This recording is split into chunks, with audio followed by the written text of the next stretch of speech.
you have to feel that your life is about something bigger than you.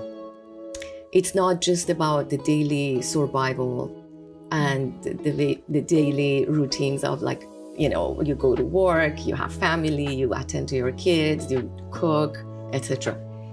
You have to feel like in some way you're contributing to a higher cause, having a meaning to life.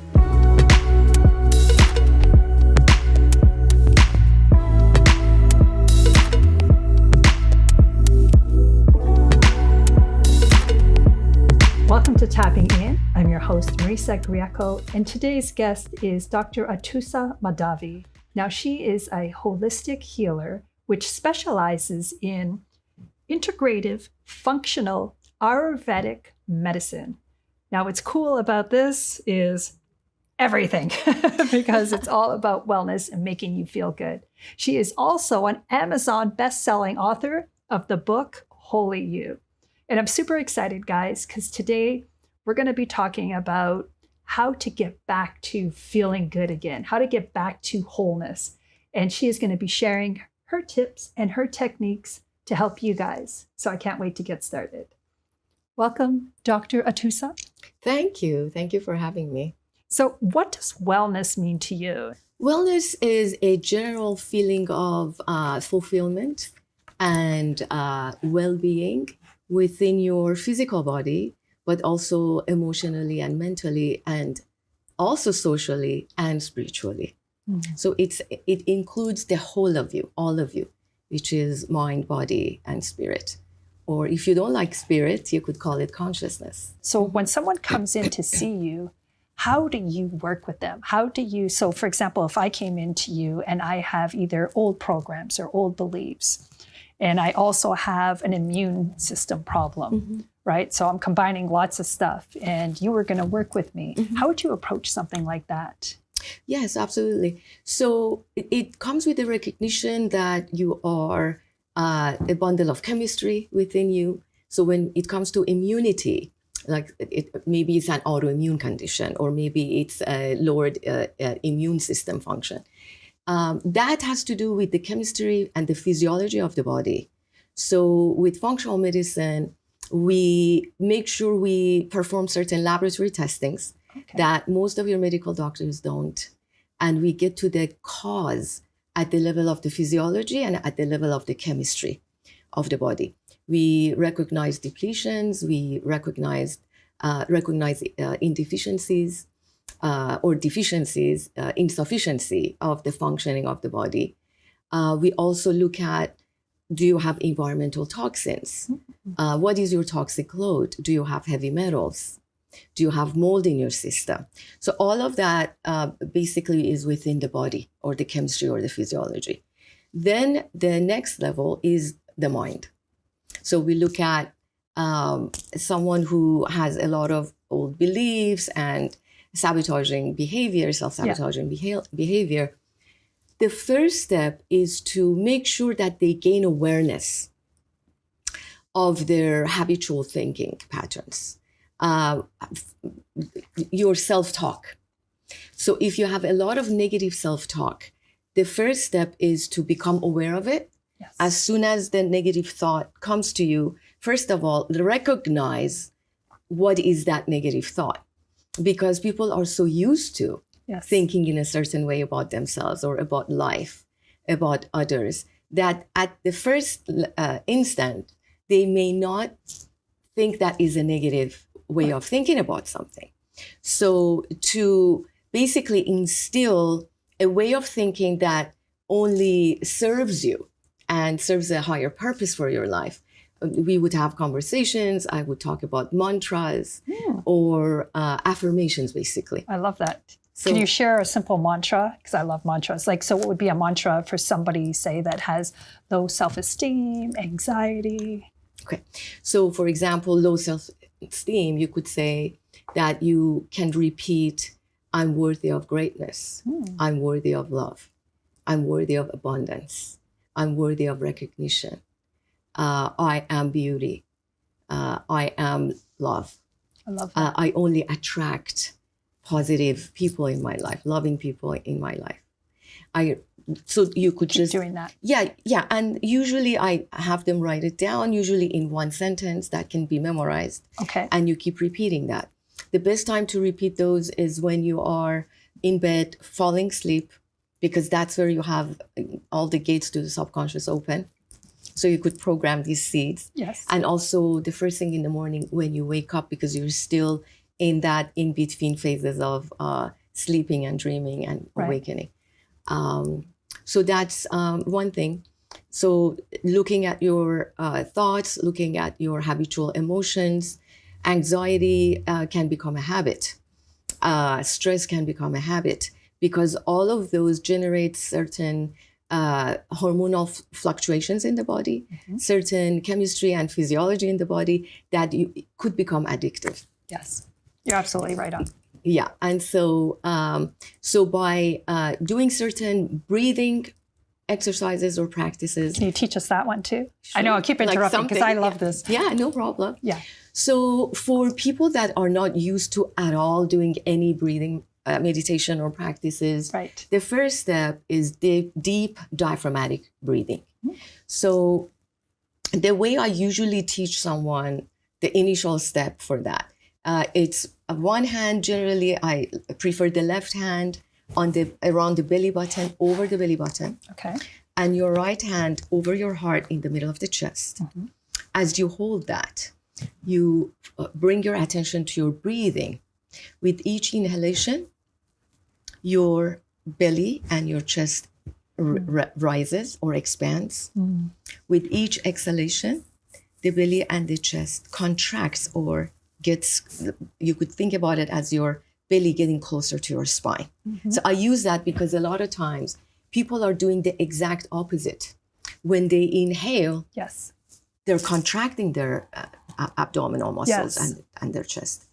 And so one thing that may assist is when you exhale, intentionally use your hand to press down on your belly.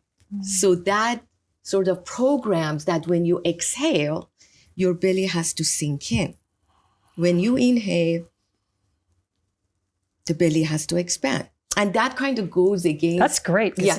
That's new, right? Right. That's and new. that goes against the training of ballerinas, belly in. Yeah.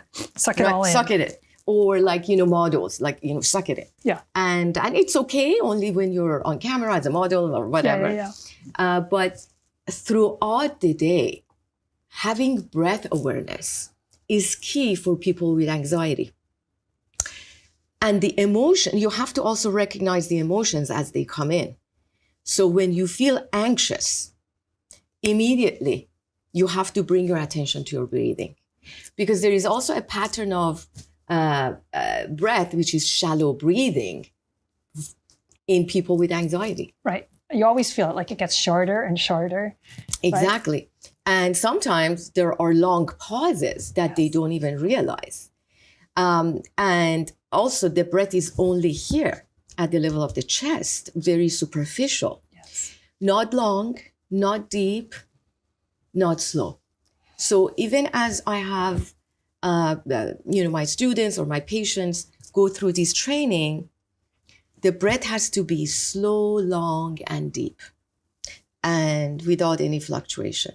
So it shouldn't be jerky. Yeah. There shouldn't be pauses. It should be like as if there is a stream of oil pouring down, and then coming back up. Because you know how a stream of oil, how that pours down. That's beautiful. Very grounding. It also gives me the visual, because I think of the pillar of light energetically.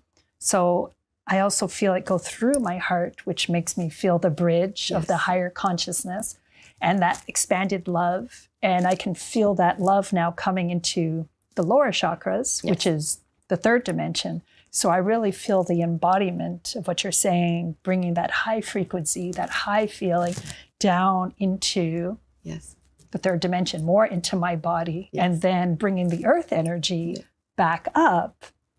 I feel the knowledge of Mother Gaia. I feel the grounding. I feel like unconditional love from her. So instead of me being connected to the static around me, automatically with this breath, I can really feel that alignment, which makes me feel more connected to myself as well automatically, which again has less anxiety because I feel that unconditional love for myself in the middle of it all. Yeah. So that was an amazing tip.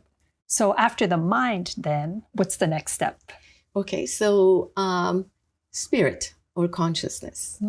And that has to do with, if I could put it in simple words so people can understand it better, you don't have to think about being spiritual necessarily, because some people are more logical, less intuitive. Some people aren't, they have allergies to the word spirit. Yeah. If I could say that jokingly. There's a lot of weight to that word. Yeah. It means a lot of different things to people. But one thing that is certain is that we all need a purpose in life. That's true. You have to feel that your life is about something bigger than you. It's not just about the daily survival and the daily routines of you go to work, you have family, you attend to your kids, you cook, etc. You have to feel like in some way you're contributing to a higher cause, having a meaning to life, having a purpose to life, and serving. That also is linked to our sense of legacy and leaving something that is worthwhile behind in this life. And that this life wasn't just about, okay, you're born out of nowhere, had no choice in that or say in that, and one day you're gonna pass on and basically go back to the earth. Which I think is most people, and that's why everybody feels so sad and broken, because they're like, what is my purpose when I am just doing that 9 to 5? And then that you don't even like to do. And then you don't have time to even think of what is my life purpose? Yes. Now, is that something you help people with? Yes. Is it connecting to that? So at the basic level, people have to understand that it doesn't matter what their job is, what their career is, that they have to attach as many positive values to that job and to that career as they can think about. So they can create a list and write down the job description or the job title and everything that revolves around that career or that job, and really think deep about how is that contributing to others' well-being. Are you in IT? How is that making life easier for people? Are you a computer programmer? How is that contributing, let's say, to a better access to education and knowledge? And then break it down to more and more and more detail and connections to how is it touching someone's life in Africa? It's possible. If you're a teacher, and you would think that most teachers would choose that because they wanted to educate the next generation, right? But maybe that purpose gets lost, in the stresses of that work or that job. Coming back to your main purpose, to your initial or original reason for doing a job. Now, for some people that applies. For some people, they say that I just do it because it helps me pay the bills. Right. Even more important for those folks to sit down and connect. Are you a delivery person from Amazon?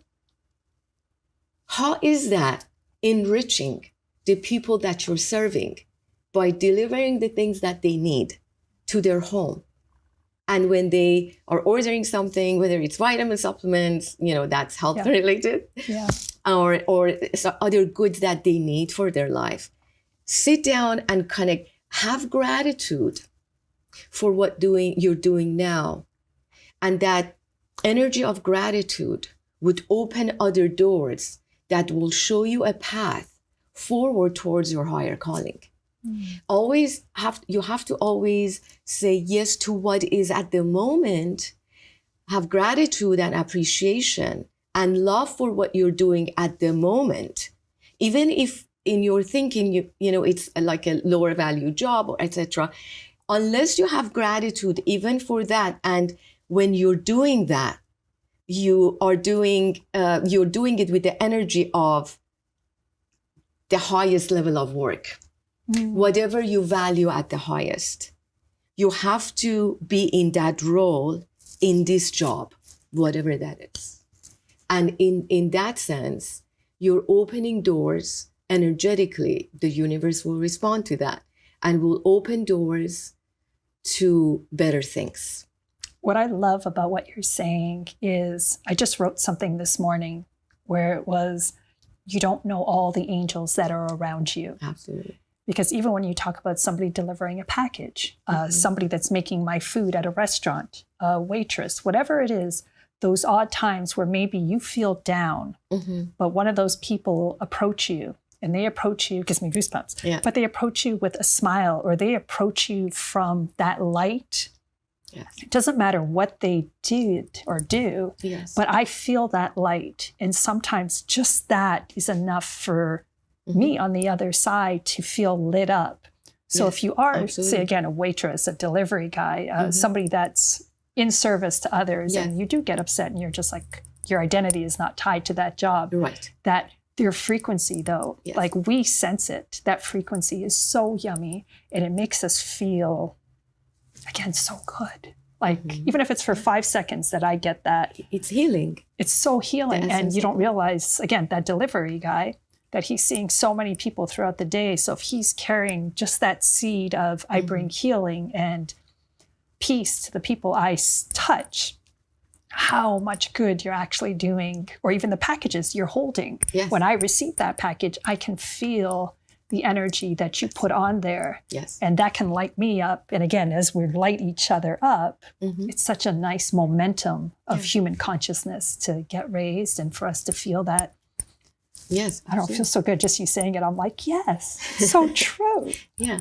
Well, I mean, if you think about it, love is the highest energy frequency, right, on the planet. In the emotional scale, there are frequencies attached to each emotion. And if you operate at the level of love, you're vibrating at the highest level. That is where most spiritual masters, ascended teachers, etc., prophets, etc., were vibrating at.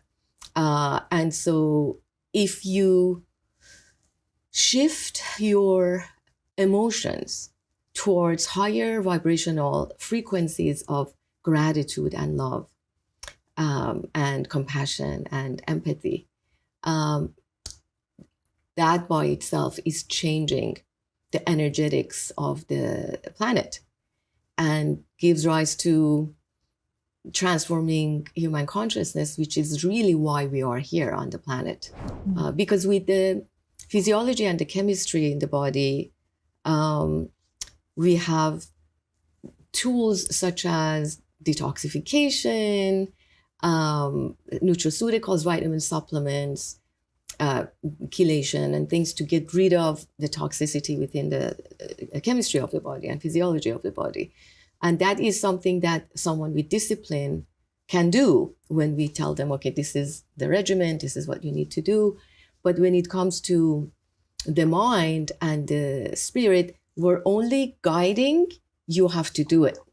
And we're not there necessarily to basically make sure that every day you're doing it. So discipline is another important factor in the equation.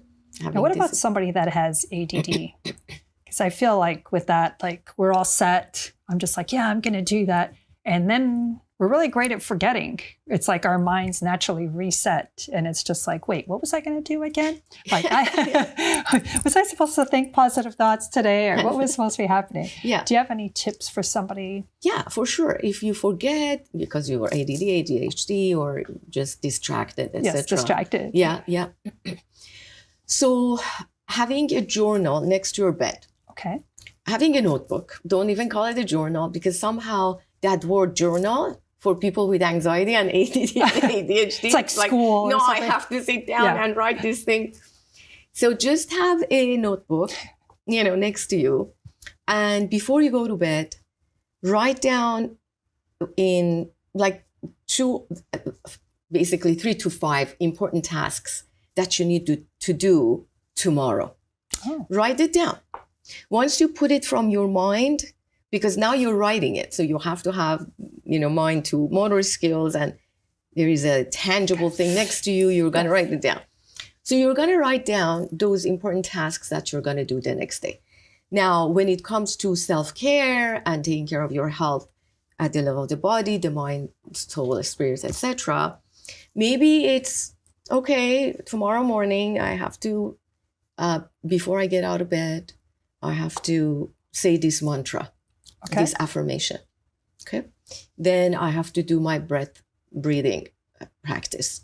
And all of that, literally for busy people, could be 5 minutes in bed. You could add another 10 minutes of physical practice right in your bedroom, on the floor. I'm going to do some stretches. Stretches, some push-ups, pull-ups, Who am I right now? You know what I mean? Like, depending on the individual, there is a certain, practice that would suit them better, etc. So write it down, 3 to 5 things that you forget all the time, that you have a tendency, right? Write them down before you go to bed, and the notebook is right next to you. So when you wake up, you don't reach for your phone, you reach for the phone, for the notebook. Yeah. Yes. That's really smart. Yeah, because, this is another challenge or dilemma in this postmodern, high-speed tech world that we live in. Everybody, the first thing they do, they reach for their phone as they wake up in the morning. Not the snooze button. That's just me. That's funny. Well, that too. That too. But once you've done the last snooze and you're ready to wake up, people wake up and they reach for their phone to check either Facebook, social media, or, their emails, etc.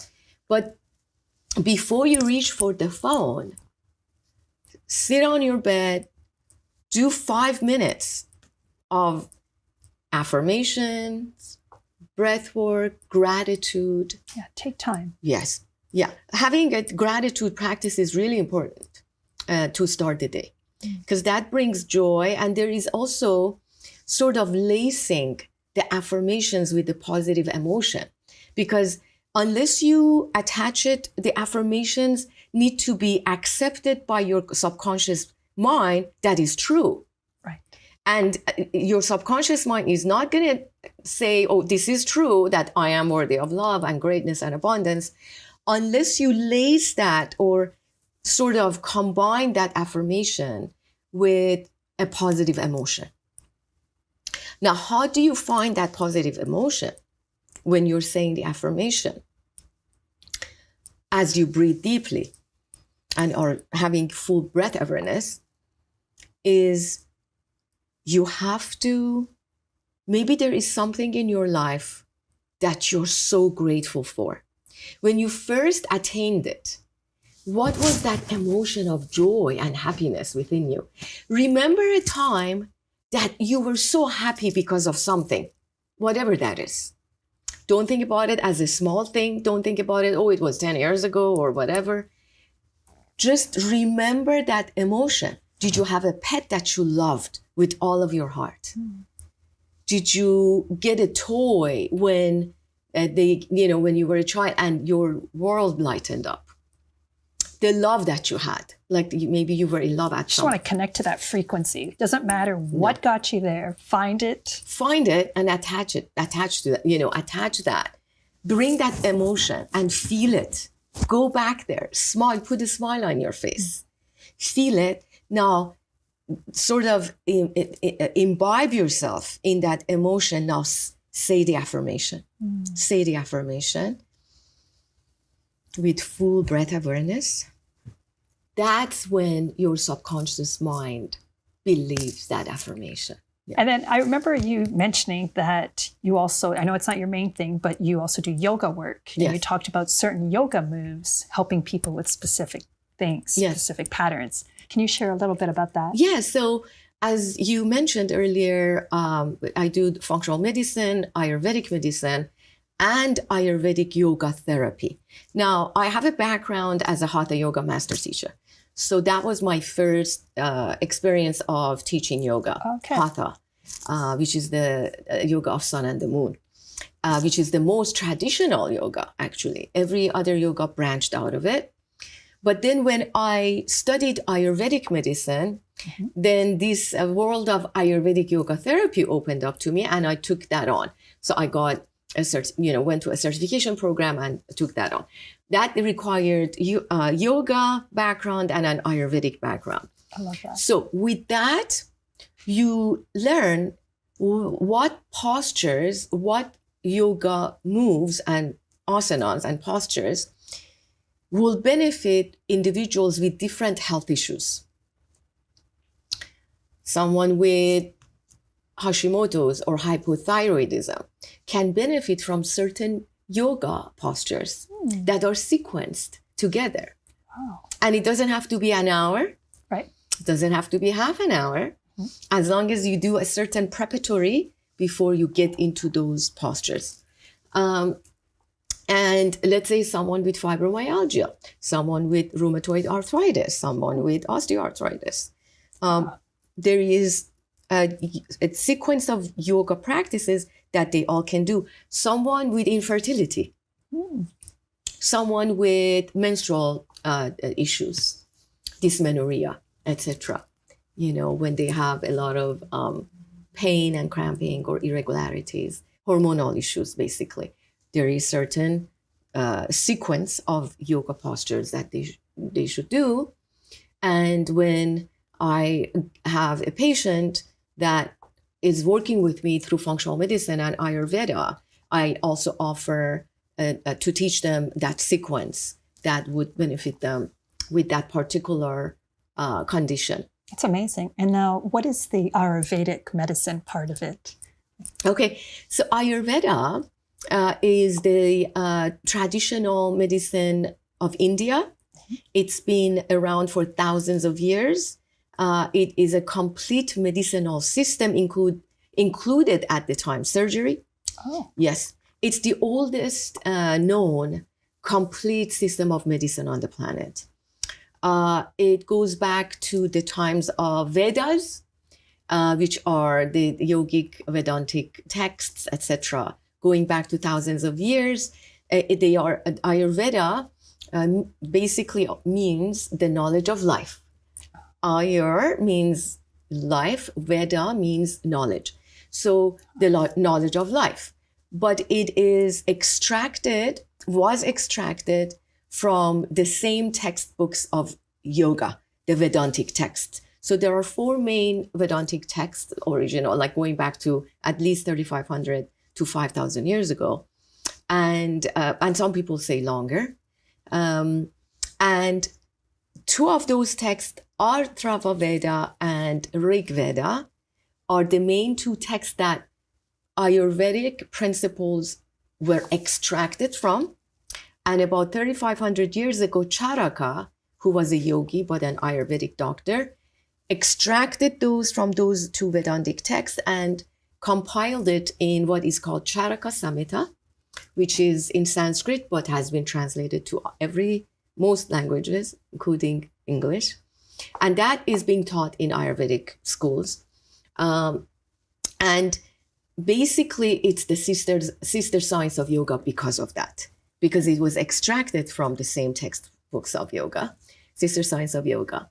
And it basically incorporates, again, lifestyle, daily routines, diet, nutrition, and medicinal herbs, and detoxification tools.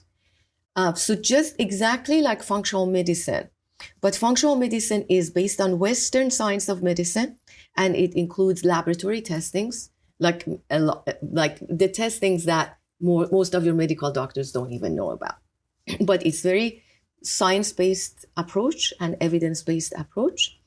Ayurveda has the same tools without the laboratory testing, but based on a traditional yogic Ayurvedic science of the Vedas for longevity and long life.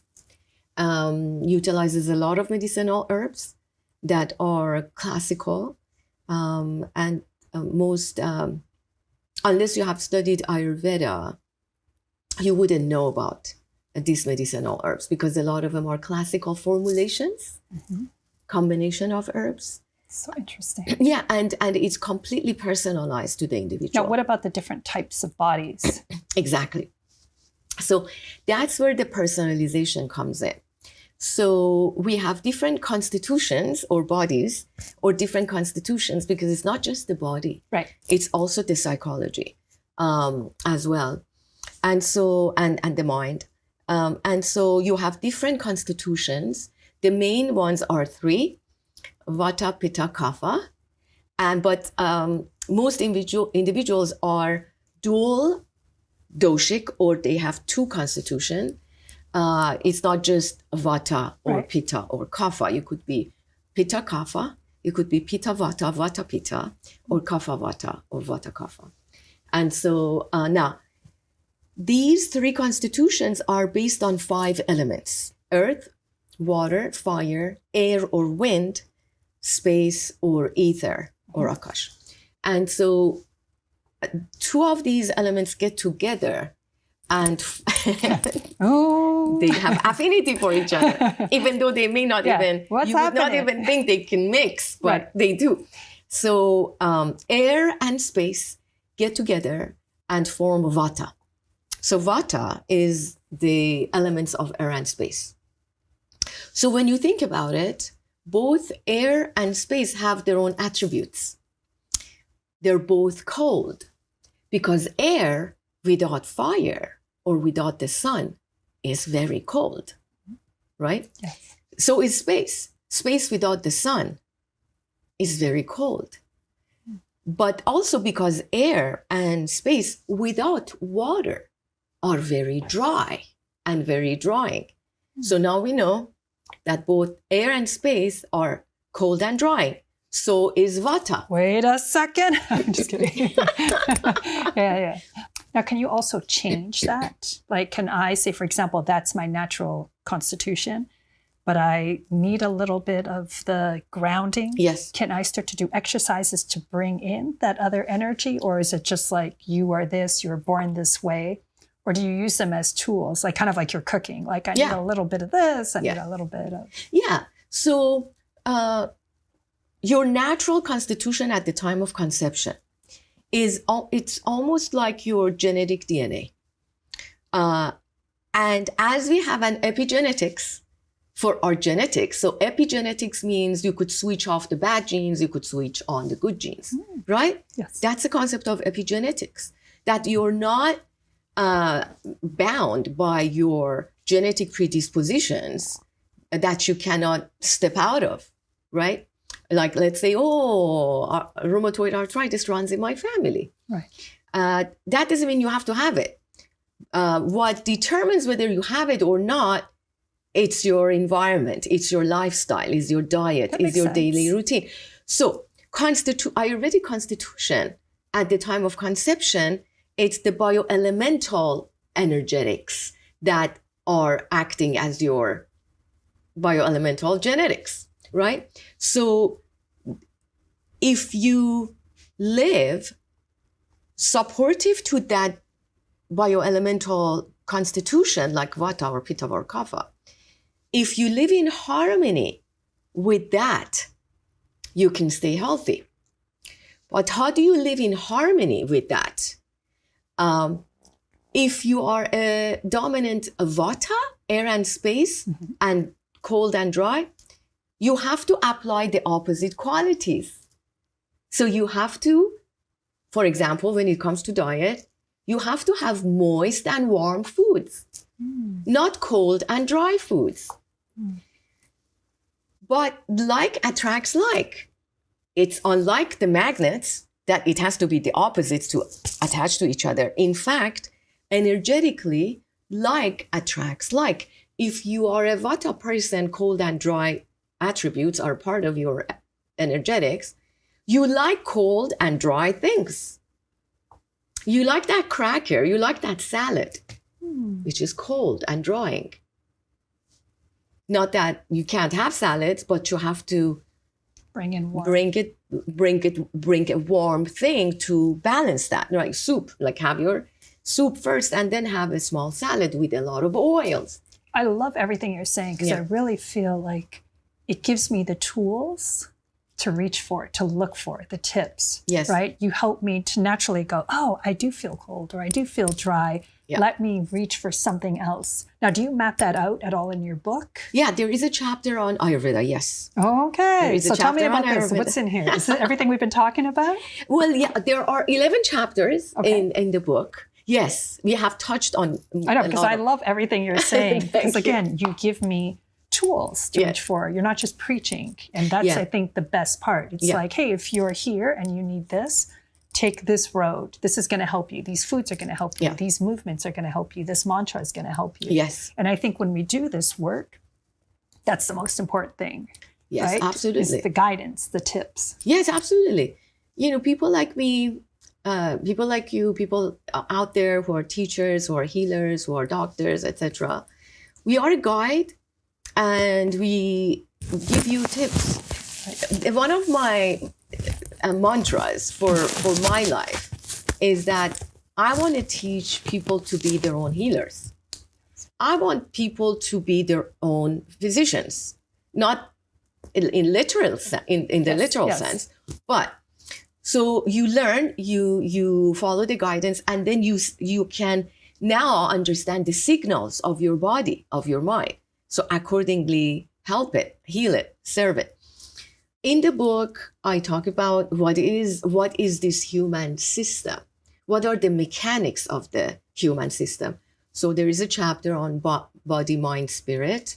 I bring in yoga, I bring in Ayurveda, and I bring in the Western concepts of it and quantum physics. Oh, so I don't know why that excites me. Yeah, yes. Yeah. And that's one chapter. The next chapter is about the paradigm shift that is needed in our healthcare system, from sick care to wellness care, from sick care to holistic care. And that's the second chapter. Then there is a chapter on Ayurveda. There is a chapter on nutrition and food. There is a chapter on functional medicine.